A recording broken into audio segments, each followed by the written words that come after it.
do you just want to do an introduction on yourself, where you come from, so the rest of the members know? Sure. Do you want me to keep video on, or should I just turn it off? Video on is fine. Okay. All right.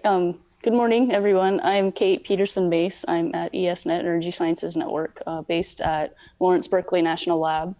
I've been there now about 3 years. Prior to that, I was in South Carolina at Clemson University. But as far as WINS goes, I've actually been part of SciNet and the SC committee since 2008. In fact, Caroline and I started the same year. And then WINS started in 2015, but I joined ESNet in 2016, so I started working on the program at that time, although I was somewhat involved before. Thanks, Kate. Sure. You guys can just come over. Hello everyone, I'm Tania, Jareen. I'm a network engineer at Purdue University, and I was a WINS participant in SC17. Thank you. Good morning, everyone. Oh, wow, this is loud. Well, you can hear me. My name is Gladys Andino. I am from Purdue University. I actually work with the research computing team. I am one of the senior computational scientists, if we want to put it that way. I have a very non-traditional background, actually. My background is in agriculture, molecular biology, bioinformatics, and somehow I ended doing high-performance computing for the last 3 years. So, thank you all for participating. I really appreciate it. Kate has, since she's been actively involved in the WINS program at Supercomputing, I asked if she would do kind of the overview of when the program started, how it's kind of progressed, and then I only have a handful of questions that the panelists will answer, and then hopefully this will be more of a conversation for all of us.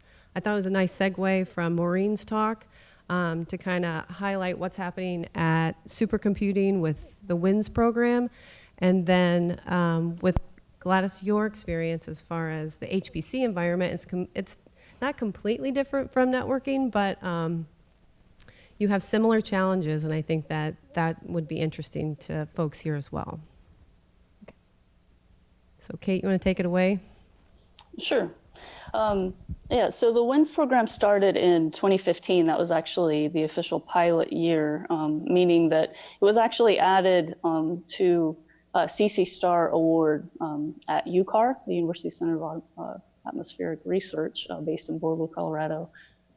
So the first year took place in 2015. So the program was designed at a high level to try and help close the gender gap in IT, particularly in networking and high-performance computing at the Supercomputing Conference.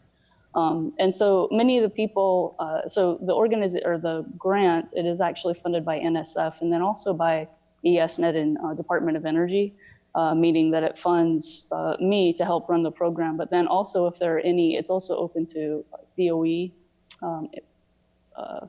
DOE people, people at labs and things like that. So if any of those actually make the application, then they're funded by ESNet, not the NSF grant.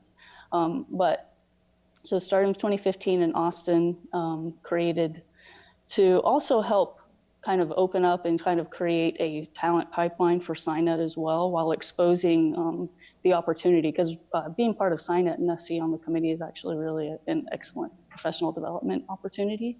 So it's opening it up to, it's focused on early to mid-career women, and that has actually nothing to do with age, whether people change careers midway or whatever the case may be.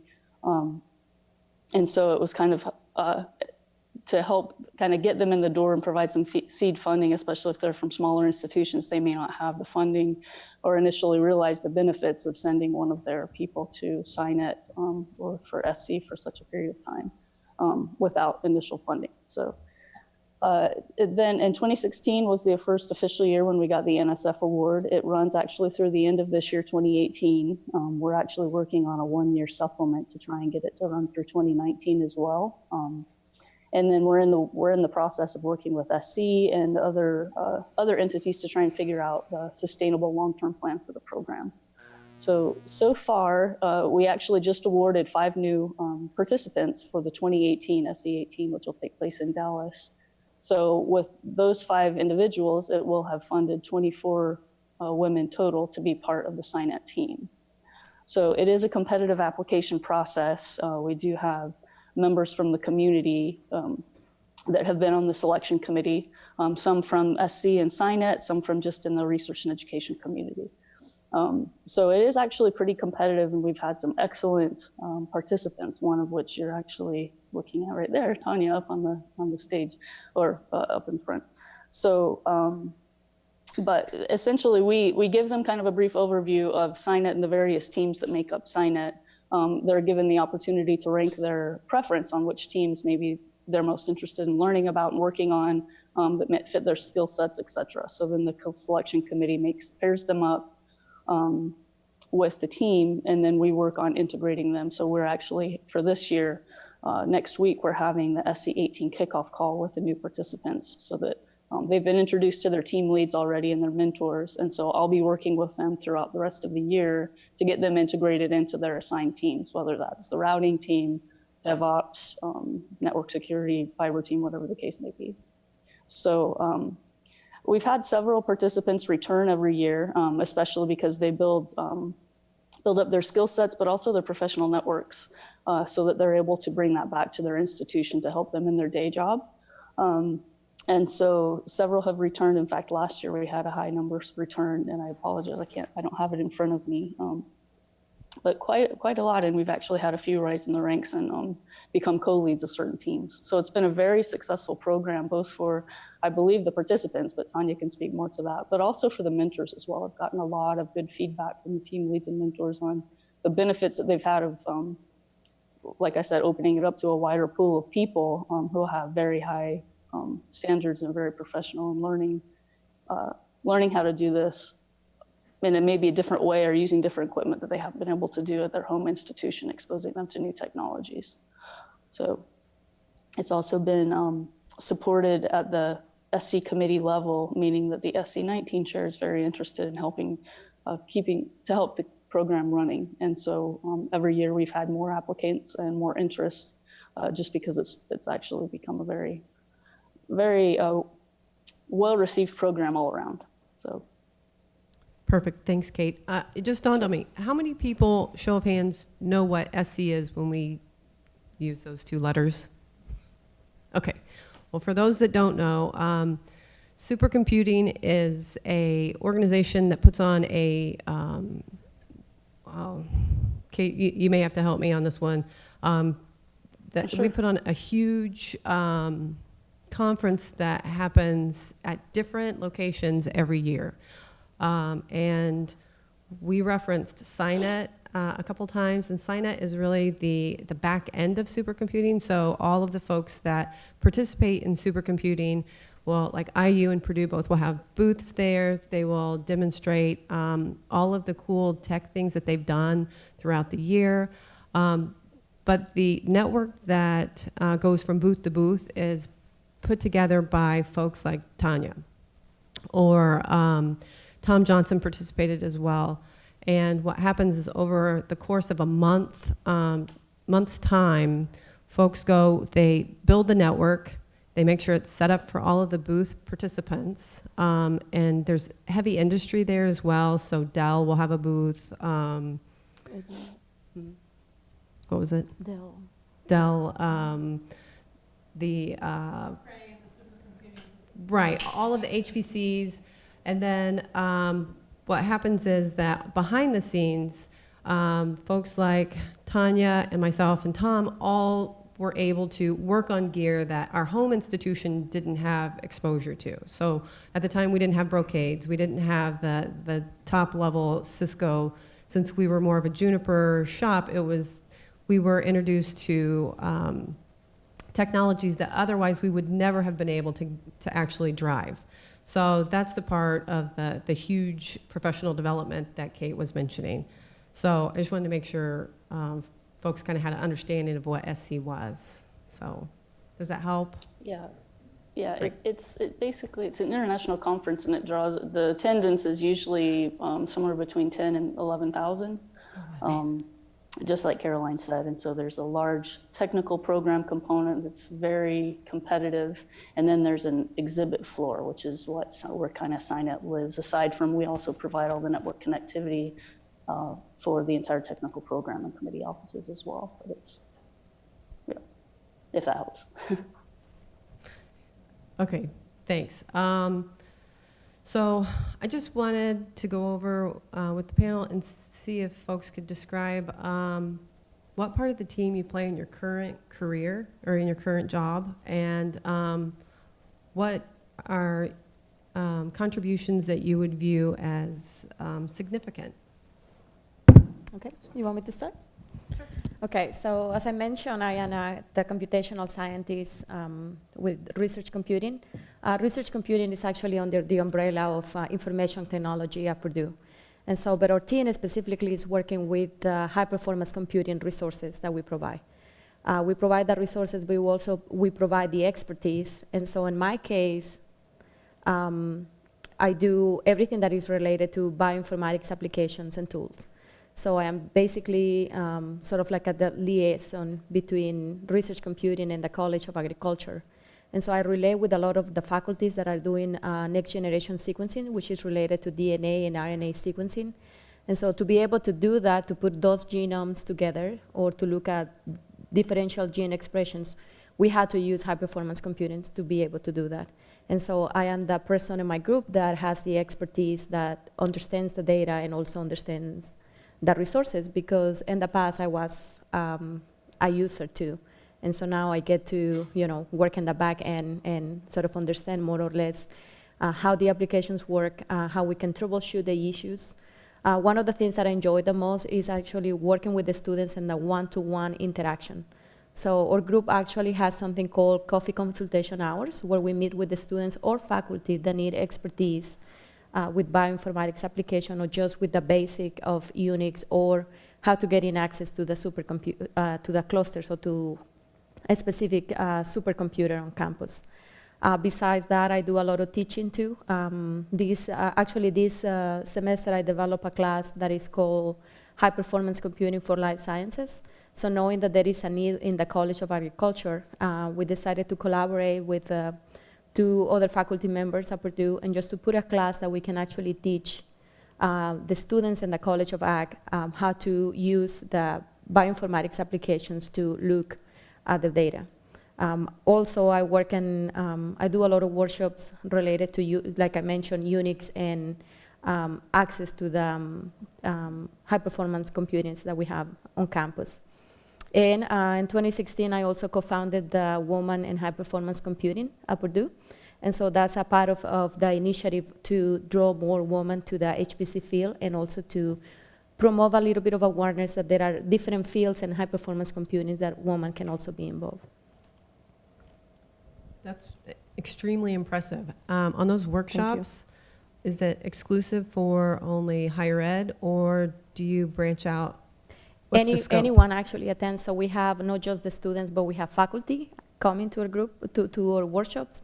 We have staff and people, from the IT, Ag-IT, at Purdue also are coming, because we all understand the need of understand how our clusters actually work, right? How they can get access, and as a user, how you can actually efficiently utilize the resources. Great. Tania, you want to talk about what you do? We're fortunate enough we get to work with Tania on a regular basis because of the Indiana Gigapop and the relationship that IU and Purdue have. So I'm a network engineer at Purdue University. I'm directly associated with the advanced and growing education and research sector in the United States. So my main responsibility in Purdue is to maintain Purdue's wide area network.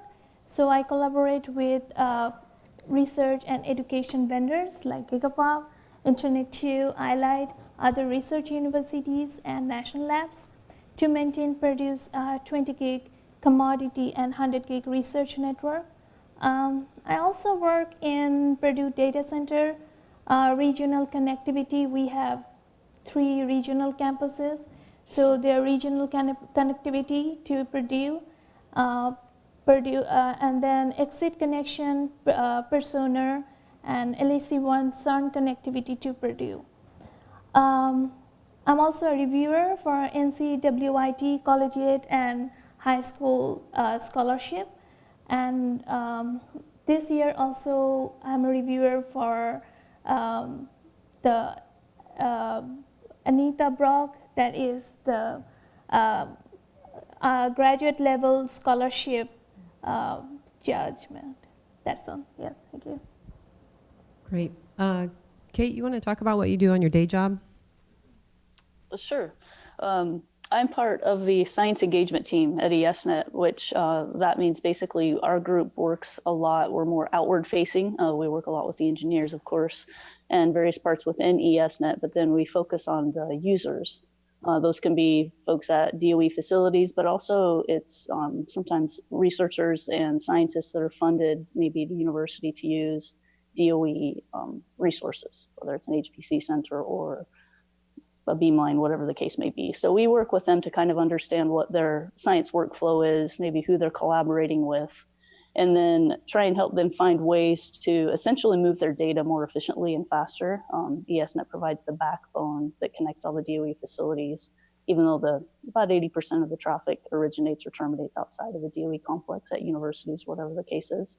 So a lot of times we're working with regional networks, maybe local IT staff, and then with our engineering group as well to basically help them transfer large data sets faster.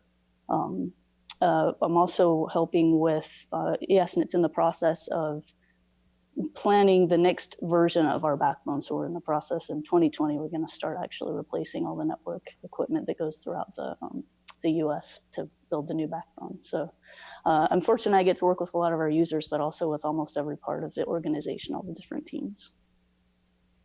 Great, thanks. I also want to let everyone know that Kalina Dunn, some of you may have met her yesterday. She is one of the recipients this year. So we'll have one of our team members going to participate at SciNet this year.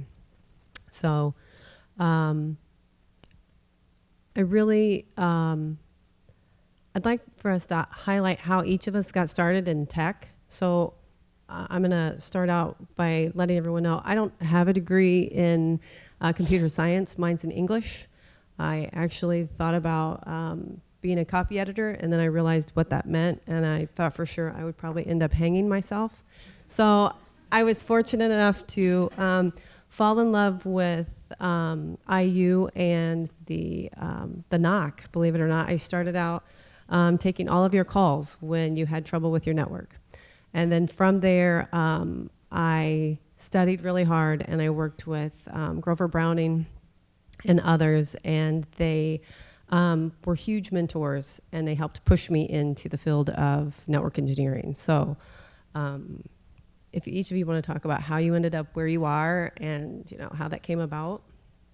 Well, so you see me laughing because my background is, I'm coming from a very non-traditional background, right? So as I mentioned before, my background is actually engineering and agriculture. And I did a lot of work with insects. So by the way, if you want to know anything about related to honeybees and things like that, you can talk to me. So the way I got started, halfway through my doctoral program, we had to change projects. And I was given the project of, okay, you can do some next generation sequencing, working with these parasites or ectoparasites of honeybees, and I decided, well, is this or I give up? And so I decided, well, why not? I'm just gonna try, that's the PhD for. So I decided, okay, I'm gonna start learning how to do some computing, and so I had to teach myself how to start doing some programming, and I had to take some classes too. And that's how I got started with, learning how to use bioinformatics tools to actually do the analysis of my data. Everything that implied at the point I really didn't know what I was getting into. But I ended actually finding out that I really love to do the computing part. And like I said, it's not my background. I am not a computer scientist by any means, but I had to learn how to do it, at least how to get through my data, which that's what I needed at the time. And so I knew that if I wanted to do bioinformatics, I needed to have access to high performance computing. And that's what I did through Purdue. And by that time that I was ready to finish my degree, the research computing team was looking for someone with my domain and expertise. And so as soon as I finished before graduation, they decided, okay, we want to hire you. And that's how I ended working with research computing. And bioinformatics and high performance computing are married. And you cannot do bioinformatics without high performance computing. So they go together, and I just really love what I do. Thanks. How about you, Tanya? So how did I started in tech? That's a great question. So from my childhood, I always liked to play engineering toys. My mom tells me that I like to break things up to see what is inside. That wasn't actually pleasant things for my parents. Then when I started going to school, I liked math and physics the most. And I had to go through a national admission test to get into engineering university, and I stood second in that, and I chose electrical engineering for my bachelor. After completing my bachelor degree, I started working in IT professional industry, but I wanted to learn more, explore more. So I traveled a long way here in US to pursue my higher study. I started working in a Cisco research lab, and then ISP company Cox Communication, and then ended up at Purdue. Here at Purdue, I like working with the networking stuff. So I have been fortunate to work with diverse team in the tech industry. Yeah. That sounds amazing. I think you had the most traditional, like if you were to ask the majority of our male counterparts, I think they would have had a similar path as yours. Yeah. Kate, you want to talk about yours? Sure. I actually started, I have a non-traditional degree as well. My degree is actually in business. So I actually started out at the university doing accounting, but in the telecommunications department. That was before telecom and network was merged in most places. So started out doing that, and then kind of worked my way up. It was really just an evolution. Started out being the technical support person for the department, then became the system administrator of our database. And that grew, and then we basically got merged, and I had the opportunity to start working on wide area networking with Caroline, actually, and discovered that I really liked that and preferred that a lot over system administration personally. So it's really just been an evolution, kind of just on-the-job training, going to some other training courses as well, and then just working with people in the community and learning from them. And then it also gave me a big boost in exposure and learning when I was able to start working at the SciNet job and meeting people from all over the world and learning things from them, which eventually led to my connections and professional and personal connections with people actually at ESNet. And so then I was able to make that move, but that's how I first met a lot of people at ESNet and realized that that was somewhere that I wanted to work. So yeah, non-traditional start, just a big evolution and on-the-job training, but discovered that I really like it a lot better than accounting, personally. So why does everyone on the panel think that women are less inclined to pursue a career in IT? For me, it was, it just wasn't anything that was ever introduced early on for us. And I think that's probably the reason I started out with an English degree. I mean, I thought that was something that I could do lots of things with. It didn't really pigeonhole me. But when I talk to my, folks that are much younger, I have an 11-year-old son who has lots of female friends, and I ask them, what do they want to be? No one says they want to do computer science. No one says they want to be a network engineer. Like, they all really want to be nurses and teachers still. So it's kind of interesting. We need to figure out how to kind of crack that open. So what do you guys think? Well, that's a great question. I guess a part has to do, I want to be really careful here, but it might have to do also with a little bit of the culture and how, the way how, since we are little women, are being viewed, right? Like, okay, you know, you're gonna help the family, you're gonna take care of this, you're gonna take care of that. And so I think that that gets embedded in the way how we are also educated. So I think why women will, you know, historically try to choose more careers like nursing and teaching, I think that is associated with the fact of that you are choosing something that makes a difference, right? You know, as a woman, I would like to see also that what I do and that my job has value and actually is creating an impact. And I think that maybe that's the reason why it has been a tendency. But, you know, once I discovered computing and all the things that I can do with bioinformatics and that I can actually work with cancer data, that makes a whole difference, right? So it has to do basically with the point of view and the perspective, how you show, or the things that actually, you know, we can do with the career that we choose that can also still have an impact. And so I think that we had to start changing a little bit more the way how we present careers and make them appealing, you know, to women at all different ages. I think that that perhaps will make a difference. I can give my example, the way I started in tech. I think the environment is very important, including your family, your friends, your teacher. But the most important thing is to have the self-confidence or self-belief. Even though I had the great support from my family, I had a strong belief in me.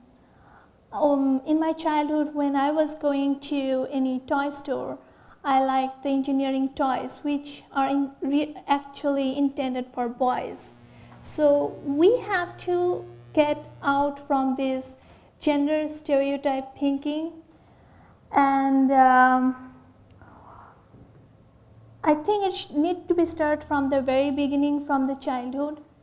In the same time, we need more program which excites the young women in tech, program like WINS, which gives really hands-on experience to the young women and excites them.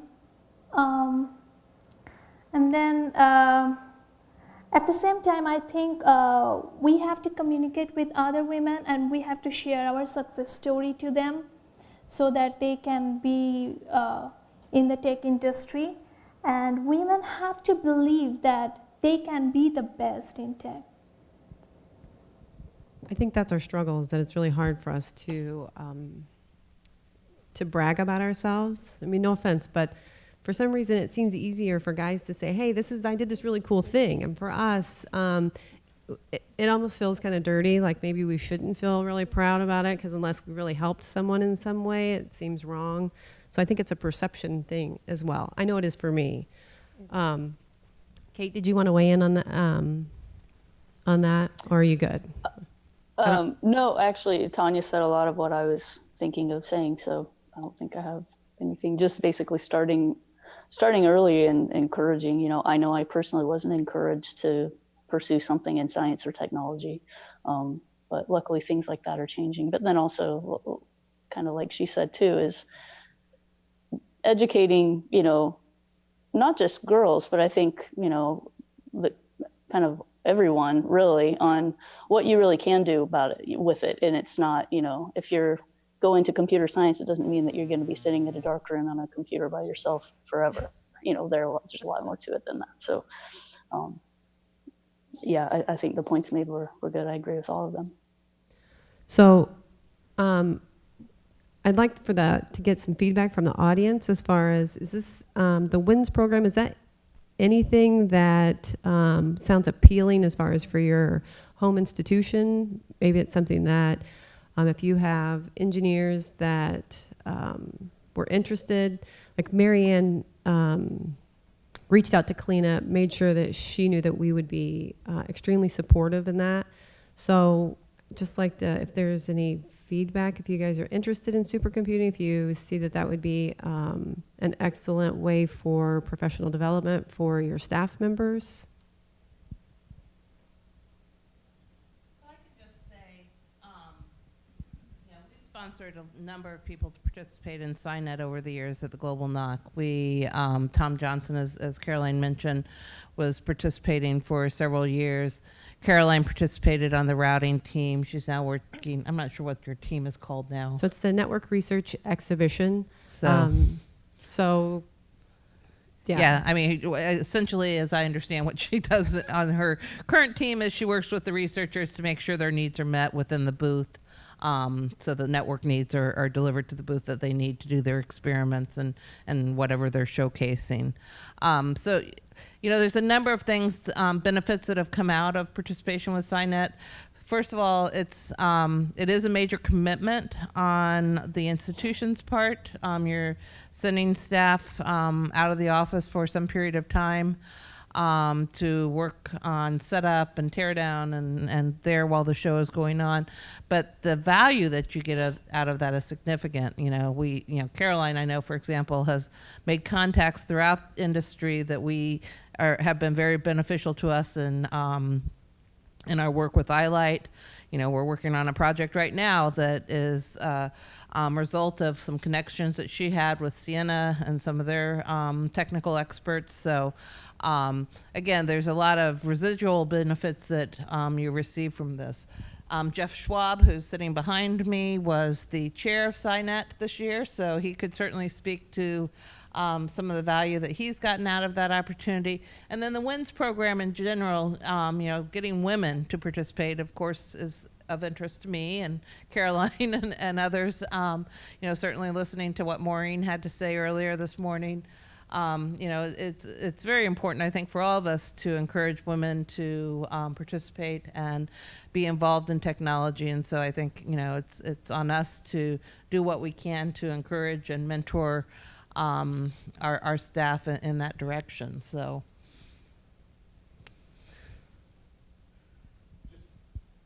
My only comment is that get the word out. If you guys are pulling this together and starting to be a resource, because I'm not so sure that the women in my IT group know anything about this going on. And I have people that are in HPC and, you know, they're doing high performance computing and stuff, and I just don't know that there's an awareness that this is going on.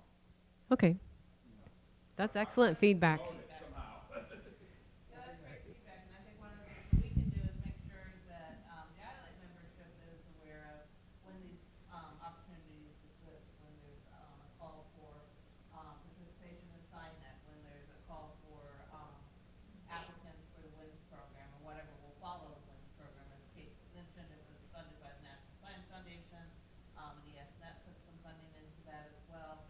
We don't know what at least I don't know, Kate, you may know what the next evolution of WINS will be once that funding runs out. But certainly we can notify the ILAC outreach list to these opportunities as they come about, and we will make a point to do that. Actually, I think that we have sent information out. I think that's how Tania participated, is through the outreach list. And The other thing we do, I do a lot of, I know I wrote probably a dozen letters of support for people who are applying for WINS participation, is to write letters of support when our staff are interested in participating. I'm always willing to do that for any ILAC members, so if you have somebody who's interested, feel free to reach out to me. I will be happy to provide some letters of support. I know Dave Jones would also be happy to do so as well.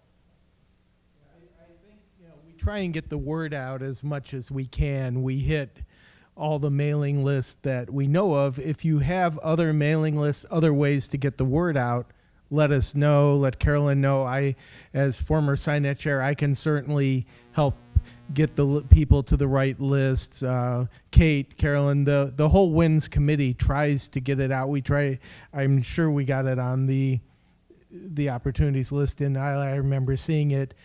But the other thing is, once you see it at your institution, it may go to some random person on the mailing list.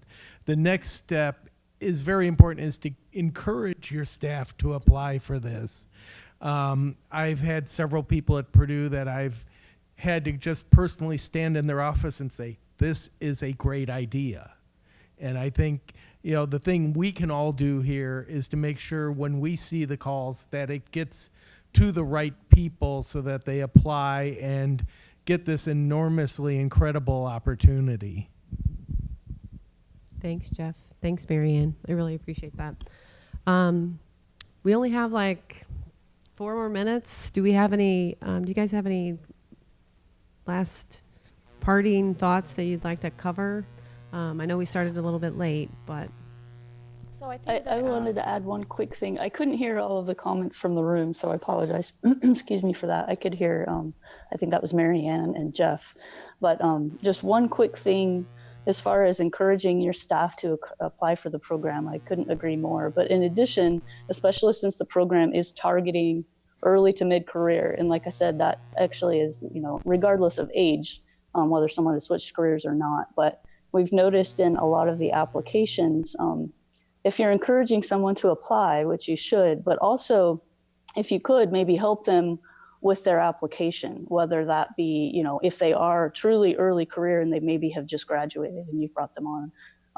But we have a lot of guidance on the WINS website on basically on resume. The letter of support from their employer is extremely important as part of their application, as well as their resume. And so we encourage them to work with someone or show their resume to someone, a manager or a mentor or whoever that happens to be. So that's another way to maybe help them to strengthen their application, because it is pretty competitive. And it's also helpful for them just in professional development as well.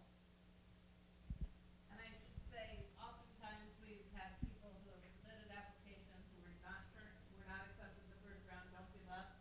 And Colleen is a good example. I think this may have been her 3rd time of applying before she was actually selected. As Kate said, it's a very competitive opportunity. But so if at first you don't succeed, please try again. Absolutely. Gladys? Yes, I think that one comment that I wanted to add is, just for the woman in the room and also for the men. So look for mentors. I think that one of the things that has helped me a lot, just to don't be afraid to just pursue something that might be out of my comfort zone in my career or in my area of expertise is my mentors. They actually push me to apply for things that I wouldn't even imagine that I could apply for it. But it's because they believe in me. And so, and even if you don't have the resources, just go and ask for it. The worst thing that can happen is people saying no, and you already have that. And so I think that I am a firm believer of having mentors and also being a mentor. Yeah, I couldn't agree more. I really appreciate everyone today. If you have any questions, otherwise we're going to take a break, I think. Yes, we are. So Kate, thank you though. Thanks a million for participating from California. Sure. All right. Enjoy the rest of your meeting. Bye. Thanks.